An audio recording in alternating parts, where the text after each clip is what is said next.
Mis padres convirtieron mi fiesta de graduación en el cumpleaños de mi hermano. Años después, les hice ver en público la verdad que fingieron toda mi vida. Desde pequeña supe que en mi casa el cariño no se repartía, se asignaba. Y el favorito siempre fue Diego, mi hermano menor. No porque fuera especial, ni porque tuviera algo que yo no, simplemente porque mis padres decidieron que él merecía todo. Yo solo existía al costado, como un eco que nadie escucha. Recuerdo los cumpleaños de Diego como si fueran festivales nacionales, globos, invitados, música, regalos que ocupaban media sala. Los míos, en cambio, eran un pastel improvisado con una vela torcida y la frase, ya te daremos algo el fin de semana. Ese, fin de semana, nunca llegaba. Pero yo sonreía, porque eso era lo que se esperaba de mí, que sonriera, que no hiciera ruido, que entendiera. A veces mi madre decía que él era más sensible, que había que cuidarlo más. Otras, que yo era la fuerte, como si eso justificara la falta de afecto. Mi padre asentía en silencio, con esa mirada de quien ya se acostumbró a la injusticia y prefiere no discutirla. Me volví la hija correcta, la que no pedía, la que no lloraba. Pero por dentro, me hervía una mezcla de rabia y vacío. Cuando entré a la universidad, sentí que, al fin, podría ser vista. Fui la primera de la familia en lograrlo. Mientras todos los hijos de sus amigos abandonaban o se conformaban, yo seguía adelante, con becas, trabajos temporales, noches sin dormir. Lo hacía por mí, pero en el fondo también esperaba que ellos, por una vez, se sintieran orgullosos. El día que les conté que iba a graduarme, mi madre apenas levantó la vista del teléfono. Ah, justo el mismo fin de semana del cumpleaños de Diego, murmuró. Y sonrió, pero no por mí. Mi padre dijo que vería si podía pedir permiso en el trabajo. Diego, desde el sofá, soltó un simple, qué bien, antes de volver al videojuego. Apreté los dientes y respondí con calma. No pasa nada, puedo cambiar la fecha de la fiesta si es necesario. Mentí. Me dolía que ni siquiera consideraran lo importante que era para mí. Pero en ese momento, todavía creía que podrían sorprenderme. Que, por una vez, harían lo correcto. Pasaron las semanas, y yo me encargué de todo, el salón, la comida, la decoración, las invitaciones. Les pedí ayuda solo con los gastos, y mi madre aceptó. Tú tranquila, yo me ocupo de los detalles. Eso me dio un poco de esperanza. Quizá, solo quizá, ella sí quería compensar algo. La noche antes de la graduación, fui al salón para dejar mi vestido y revisar la decoración. No me dejaron entrar.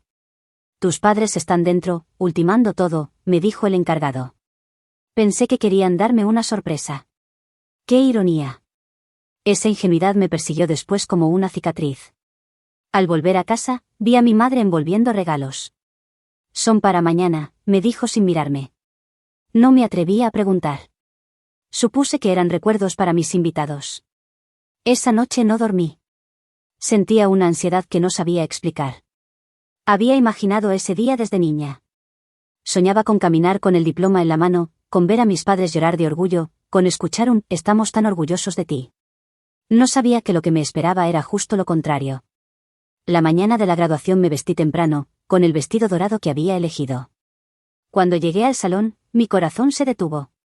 Las paredes estaban cubiertas de globos azules, con carteles que decían «Feliz cumpleaños, Diego».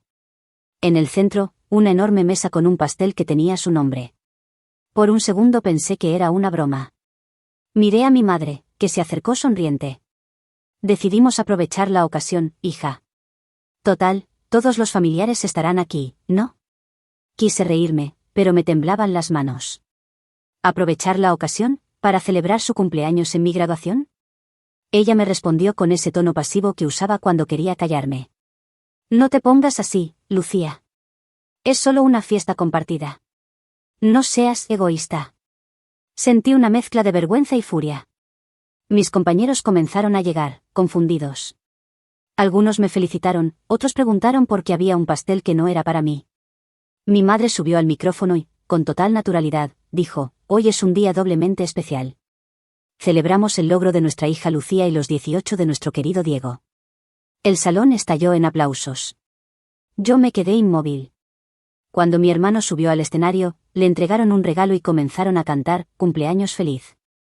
Vi cómo apagaba las velas sobre la mesa donde yo debía recibir mi diploma simbólico. Todos sacaban fotos.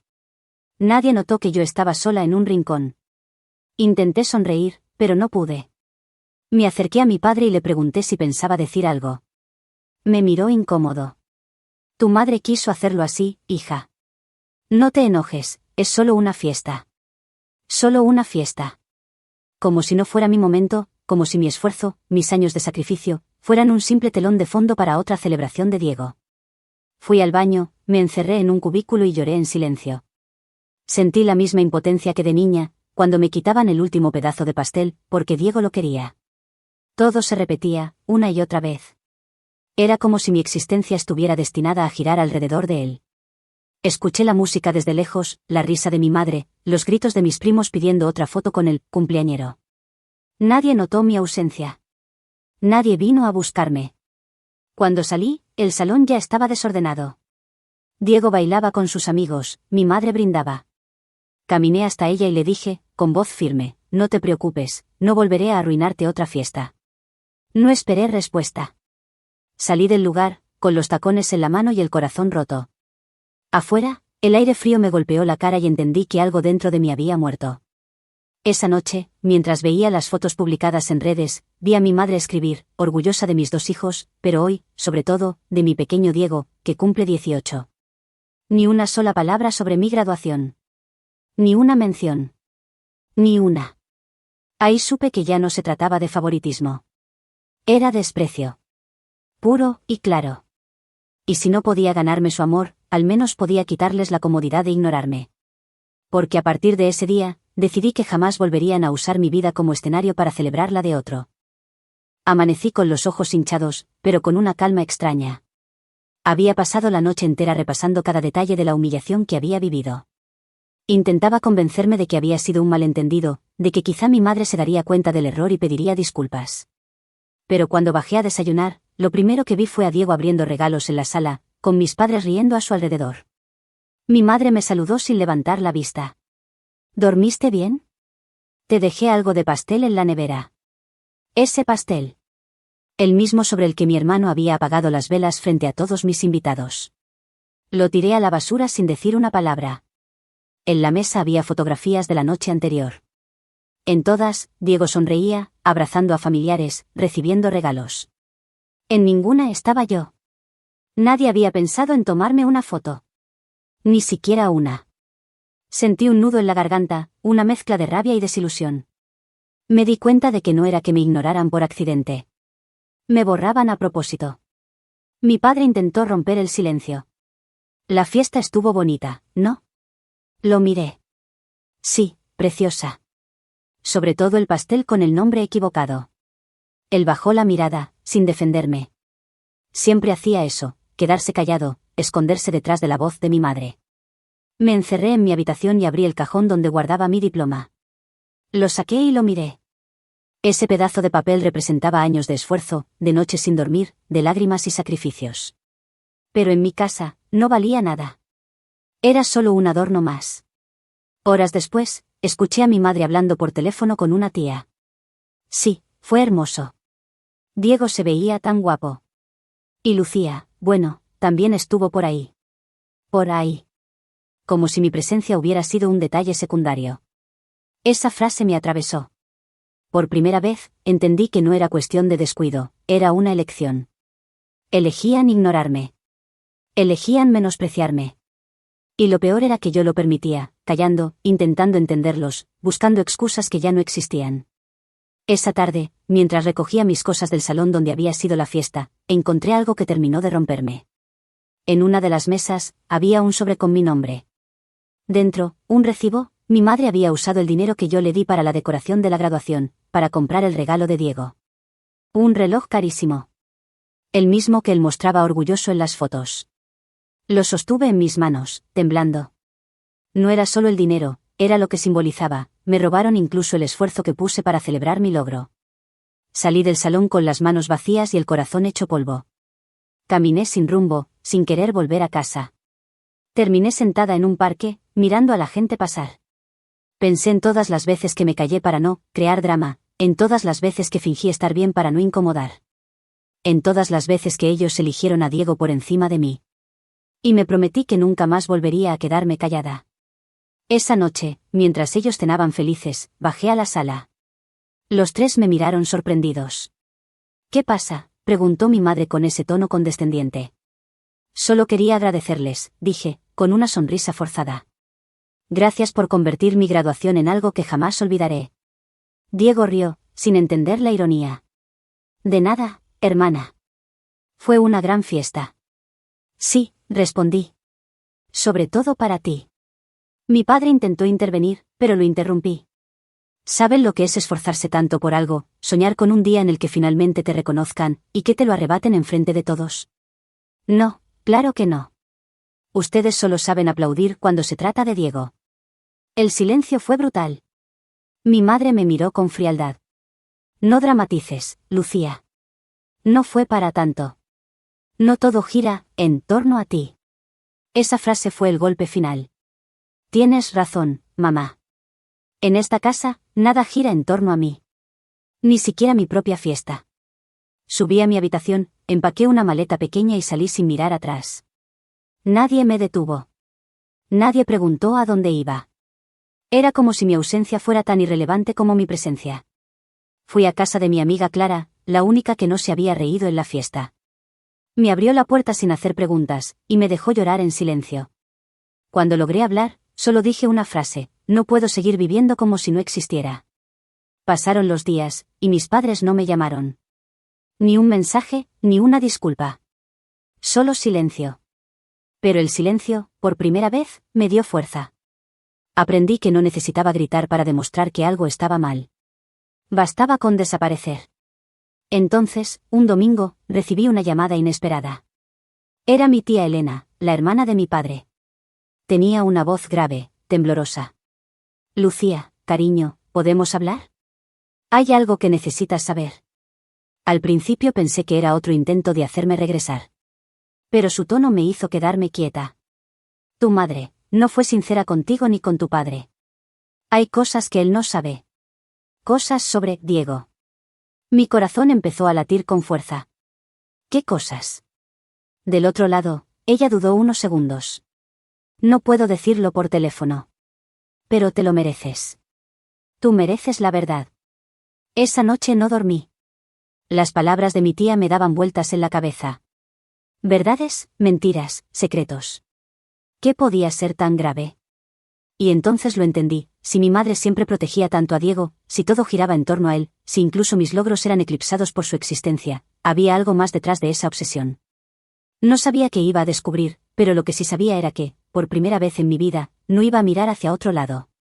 Esta vez, sería yo quien hiciera temblar sus cimientos. Ellos creyeron que podían borrarme, pero no sabían que lo que estaban creando era mi forma de volver más fuerte. Cuando mi tía Elena me pidió que la visitara, supe que esa conversación iba a cambiar algo dentro de mí. La forma en que lo dijo, la pausa antes de hablar, ese suspiro largo, todo sonaba a verdad incómoda. Me citó en una cafetería del centro, lejos de casa, para poder hablar sin que nadie escuche. Llegué temprano. Tenía las manos frías, el estómago revuelto. Ella tardó unos minutos, y cuando la vi entrar, me sorprendió lo nerviosa que estaba. Ni siquiera me saludó con un abrazo. Se sentó frente a mí, pidió un café y se quedó en silencio. Lucía, dijo al fin, tu madre me va a odiar por contarte esto, pero ya no puedo callarlo. La miré, intentando prepararme. ¿Es sobre Diego? Pregunté, y su mirada fue suficiente para confirmarlo. Diego no es hijo de tu padre, soltó, sin rodeos. El aire se me escapó del pecho. No supe si quería llorar, gritar o reírme. Todo cobró sentido en un instante: las preferencias, las excusas, el exceso de protección, el miedo de mi madre a que alguien malinterpretara su amor por su hijo. Mi tía continuó. Tu madre tuvo una aventura hace años, cuando tu padre y ella estaban pasando una crisis. Diego nació poco después. Tu padre nunca lo supo. Pero algunos de nosotros lo sospechábamos. Me quedé muda. La cafetería se desvaneció a mi alrededor. Solo escuchaba el eco de sus palabras en mi cabeza: Diego no es hijo de tu padre. De pronto, mi infancia entera pareció una mentira. Todo ese favoritismo, esa devoción ciega, esa forma de tratarlo como si fuera de cristal, no era amor maternal, era culpa. Culpa disfrazada de adoración. Mi tía me miró con tristeza. Lo que tu madre hizo no tiene justificación. Pero lo que tú has vivido, eso fue crueldad. Ella te hizo pagar por algo que no era tu culpa. No lloré. No podía. Era como si mi cuerpo se hubiera congelado. Solo atiné a agradecerle y salir de ahí.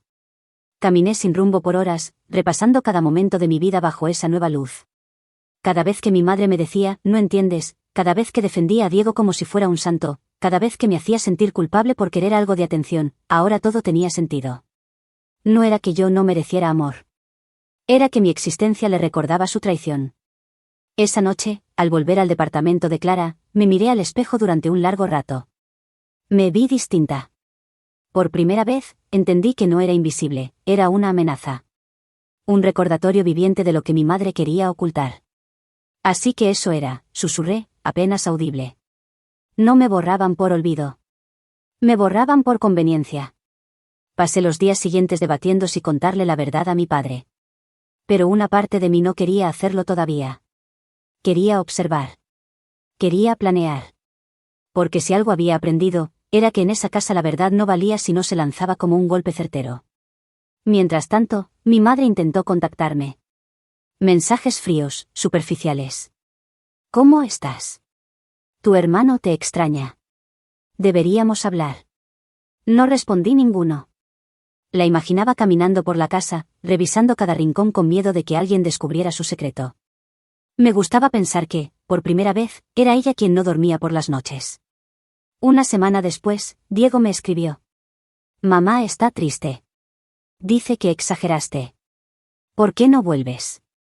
Casi solté una carcajada. Exagerar. Siempre esa palabra. Siempre esa manera de invalidar lo que sentía. Le respondí. Dile a mamá que cuando aprenda a pedir perdón, quizás la escuche. Y lo bloqueé. Empecé a concentrarme en mi trabajo. Canalicé mi rabia en productividad. Cada proyecto terminado, cada elogio recibido, era una victoria silenciosa contra ellos. Mientras ellos se hundían en su mentira, yo subía un escalón más lejos de su control. Pero el destino no se conformó con dejar las cosas quietas. Un día, Clara me mostró una publicación de Facebook. Celebrando los logros de Diego, nuestro futuro abogado. Orgullosos como siempre. Diego había decidido estudiar lo mismo que yo. Mis padres lo aplaudían, lo presumían como si fuera el primer universitario de la familia. Mi sangre hervía. Leí los comentarios, qué familia tan unida, qué orgullo de mamá. Cerré el teléfono con un nudo en la garganta. No era solo injusticia. Era un robo emocional. Me habían quitado incluso el derecho a ser el ejemplo. Esa noche, algo cambió en mí. Ya no quería solo que se sintieran mal.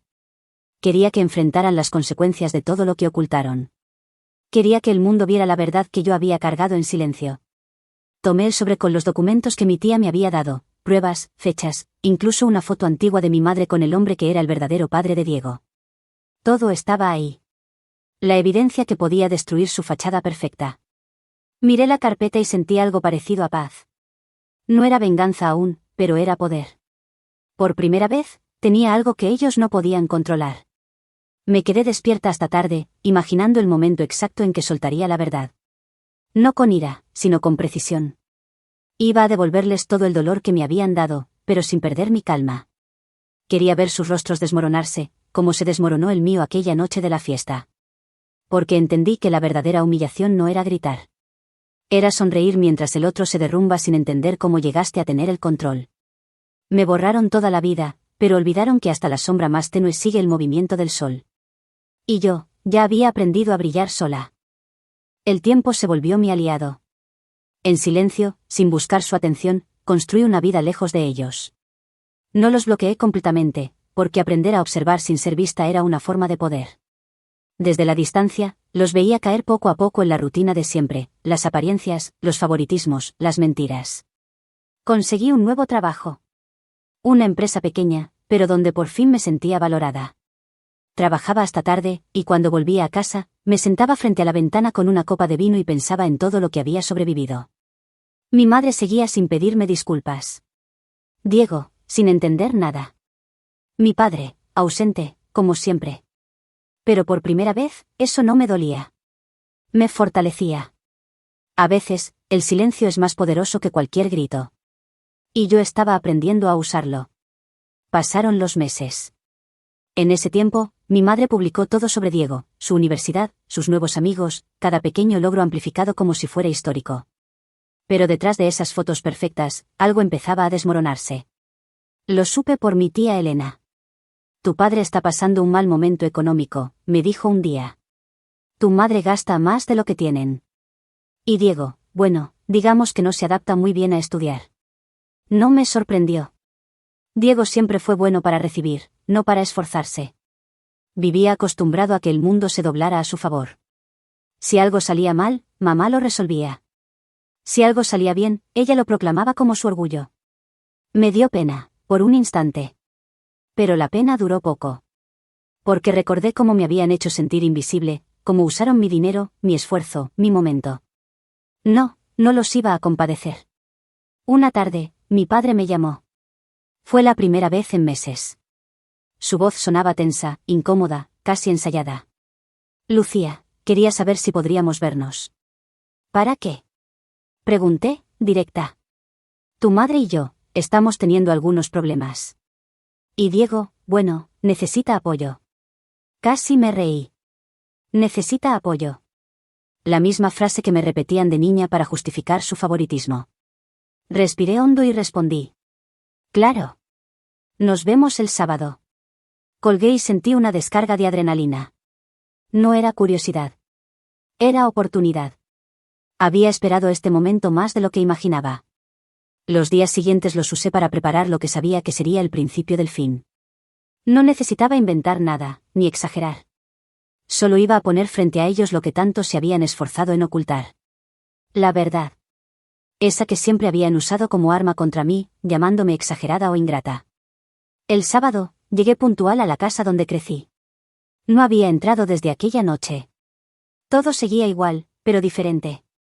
El mismo olor, las mismas fotos familiares donde Diego ocupaba el centro de cada cuadro, y yo apenas en un rincón, desenfocada.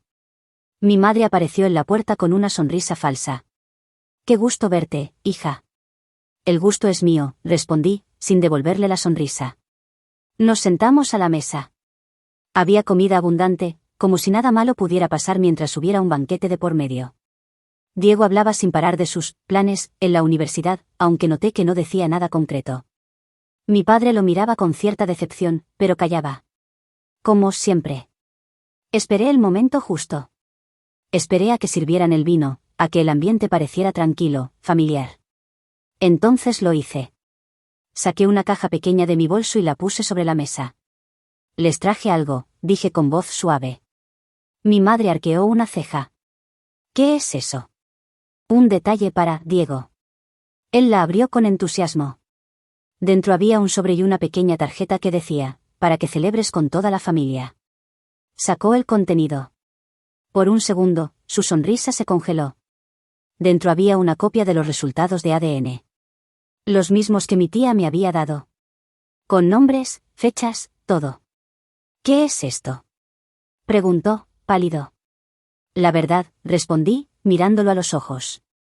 Algo que mamá olvidó contarle a papá. El silencio que siguió fue absoluto. Mi madre palideció, mi padre frunció el ceño, y Diego miraba el papel como si no entendiera lo que leía. Lucía, basta, dijo mi madre con voz temblorosa. No sabes lo que estás haciendo. Sí sé. Estoy haciendo lo que ustedes hicieron conmigo, exponer algo importante frente a todos, sin pensar en las consecuencias. Mi padre tomó los papeles, los leyó y se quedó mudo. Vi cómo su rostro se transformaba, cómo la decepción le borraba la calma. ¿Esto es cierto? Le preguntó a mi madre. Ella intentó negarlo. Balbuceó, mintió, lloró. Pero el daño ya estaba hecho. Diego se levantó, empujó la silla y gritó.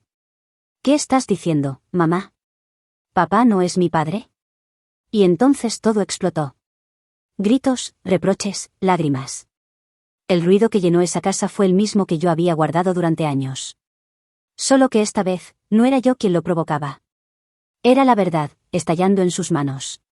Me quedé sentada, tranquila. Tomé un sorbo de vino y observé. No con odio, sino con una paz fría. Mi madre me miró, desesperada. ¿Por qué haces esto, Lucía? Somos familia. No, le dije, levantándome. Ustedes son familia entre ustedes. Yo solo era la invitada de piedra en sus fiestas. Caminé hacia la puerta mientras el caos seguía detrás. Diego gritaba, mi padre rompía un vaso, mi madre lloraba. Pero yo, por primera vez, sonreía. Pasé años pidiendo ser vista. Y cuando finalmente lo hice, fue imposible para ellos volver a mirar sin que les doliera. Esa noche dormí mejor que en toda mi vida. No soñé con reconciliaciones ni con perdones. Soñé con silencio. Con un vacío limpio, sin culpa, sin ruido. Por primera vez, entendí que mi venganza no era destruirlos. Era devolverles su reflejo. Y lo hice con la misma elegancia con la que me enseñaron a desaparecer, en silencio, sonriendo con los dientes apretados. Los días posteriores a esa cena fueron un torbellino. No recibí ni una llamada, ni un mensaje. Mi padre desapareció de todas las redes sociales, Diego cerró su cuenta, y mi madre se dedicó a borrar rastros. Fotos antiguas, publicaciones, cualquier cosa que pudiera recordar que esa familia alguna vez fue perfecta. Pero el silencio hablaba más fuerte que nunca. A los pocos días, mi tía Elena me escribió. Se armó un desastre. Tu padre se fue de la casa. Dice que quiere hacerse otra prueba para confirmar todo. Y tu madre está furiosa contigo. Sonreí frente al teléfono.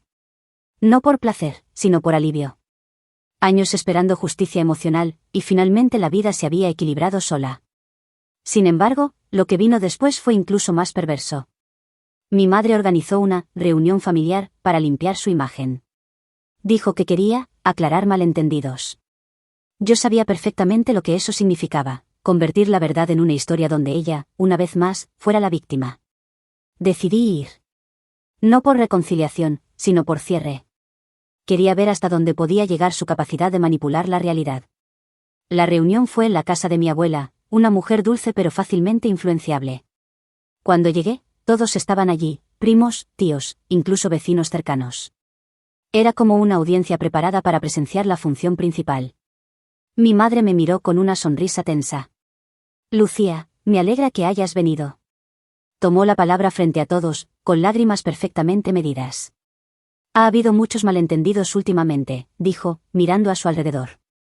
Mi hija atravesó un momento difícil. Está resentida por cosas del pasado y ha dicho cosas terribles que no son ciertas. La escuchaba en silencio, observando cómo tejía mentiras con la precisión de una actriz experimentada.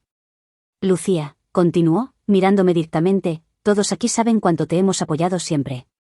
No entiendo por qué inventar algo tan doloroso para tu hermano y para mí. El murmullo en la sala creció. Mi abuela negó con la cabeza, los primos me miraban con incomodidad. Era exactamente lo que mi madre quería, aislarme otra vez, hacerme parecer inestable, cruel. Respiré hondo. ¿Inventar? Pregunté con calma.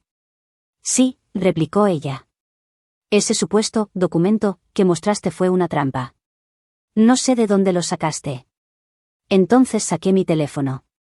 Había previsto ese momento. En la pantalla mostré los mensajes que ella misma había intercambiado con la clínica de ADN. Capturas claras, con su número, su nombre, su firma. El silencio cayó como un golpe. No sé de qué hablas, susurró, pálida. De la verdad, dije, alzando la voz por primera vez. De cómo construiste toda una vida sobre mentiras, y cuando ya no pudiste sostenerlas, decidiste que yo era el problema. Mi padre, que estaba en una esquina, bajó la cabeza. Ya basta, Lucía, murmuró. No quiero seguir con esto. Yo tampoco, respondí. Por eso vine, para cerrar esto de una vez. Guardé el teléfono y me dirigí a todos los presentes. Durante años fui la hija invisible. Me robaron mi fiesta, mi momento, mi paz. Pero ya no más. No busco su aprobación, ni su perdón. Solo quiero que recuerden algo, la verdad no desaparece solo porque ustedes decidan callarla. Salí antes de que alguien pudiera responder. Sentí las miradas clavadas en mi espalda, las voces susurrando mi nombre, pero no volteé. Esa noche recibí un mensaje de Diego. Corto, confuso. No sé qué pensar. Pero no quiero hablar contigo nunca más. Lo leí sin emoción. Ya no esperaba comprensión de él. Siempre fue el hijo de mi madre, incluso antes de saber que biológicamente no lo era. Pasaron semanas. Mi madre intentó difundir su versión de la historia, pero la verdad, ya expuesta, tenía vida propia. Los rumores corrían, las amistades se alejaban, y su reputación, ese tesoro que tanto había cuidado, comenzó a resquebrajarse. La ironía era deliciosa. Durante años, me acusó de traerle vergüenza por ser demasiado emocional, demasiado directa. Y al final, fue ella quien se convirtió en el escándalo familiar. Una tarde, recibí una llamada inesperada. Era mi padre. «Necesito verte», dijo con voz cansada. «Solo tú y yo». Acepté. Nos encontramos en un café discreto.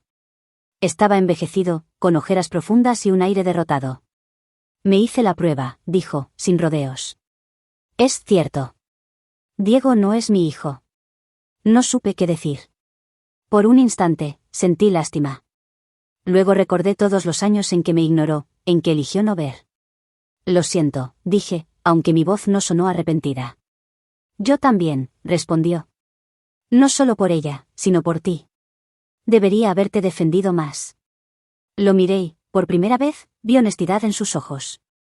No cambió nada del pasado, pero sí cerró una herida. «Supongo que cada uno tiene que pagar por lo que cayó», le dije. Nos despedimos con un apretón de manos. No hubo abrazos, ni promesas. Solo un cierre digno. Esa noche, al llegar a casa, encendí una vela y brindé por mi propia paz. No era felicidad, pero sí libertad. Sin embargo, una parte de mí todavía no estaba satisfecha. Porque aunque la verdad había salido a la luz, mi madre seguía de pie. Seguía mintiendo, manipulando, intentando dar vuelta a la historia.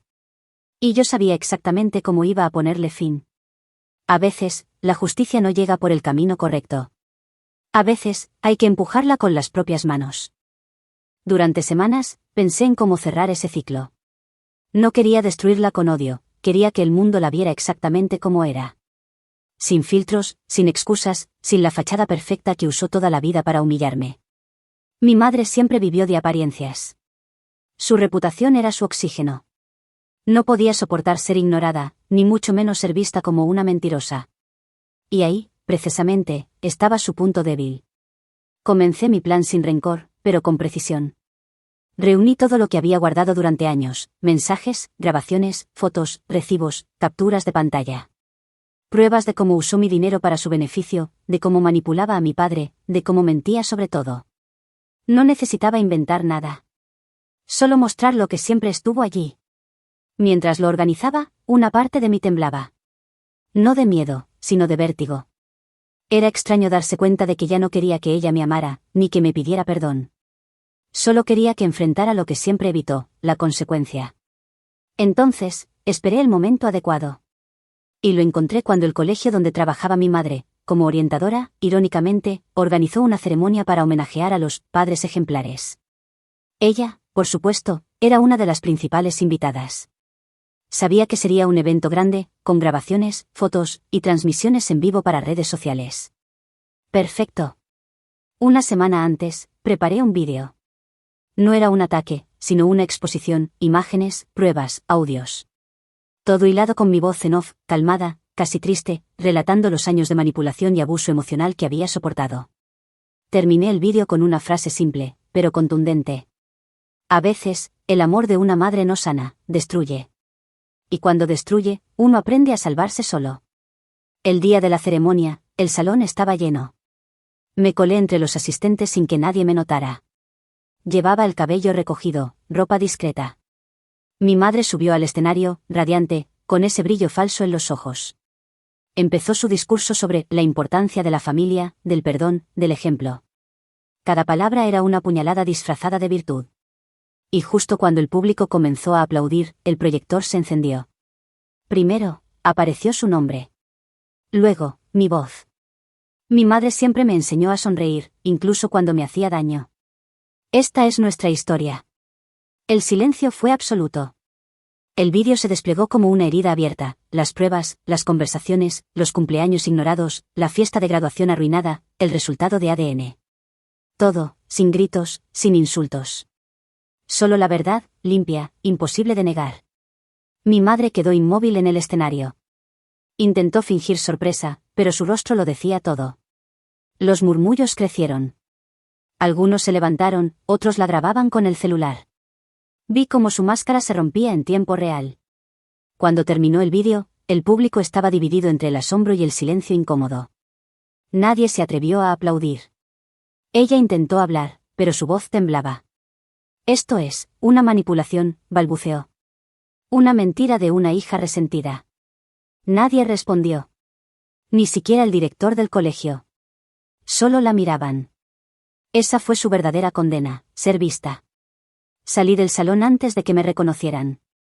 Caminé bajo el sol de la tarde sintiendo algo que nunca había sentido antes, ligereza. No era venganza en el sentido clásico, era justicia emocional. Ella me expuso, me humilló, me borró. Y ahora, el mundo veía quién era realmente. Los días siguientes, su reputación se desplomó. El colegio la suspendió, los vecinos dejaron de saludarla, y su círculo de amigas, esas que vivían del chisme y las apariencias, se alejó. Intentó culparme públicamente, pero ya nadie le creía. Mi padre se mudó a otra ciudad. Diego desapareció de las redes. Y ella, se quedó sola, por fin enfrentando el eco de su propio silencio.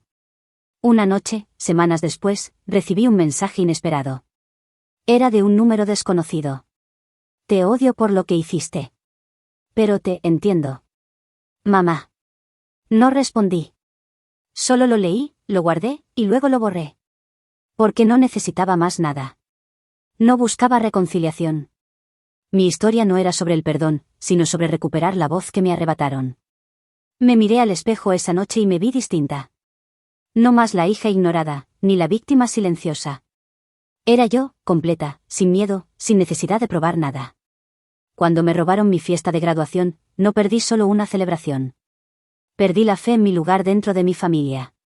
Pero hoy, por fin, me gradué de ellos. Apagué el teléfono, abrí la ventana, y dejé que el aire fresco entrara. Era como respirar por primera vez. Mi venganza fue simple, sobrevivir siendo auténtica. Mi victoria fue que ella, por primera vez, tuvo que vivir siendo real. Y ese, fue mi verdadero final feliz.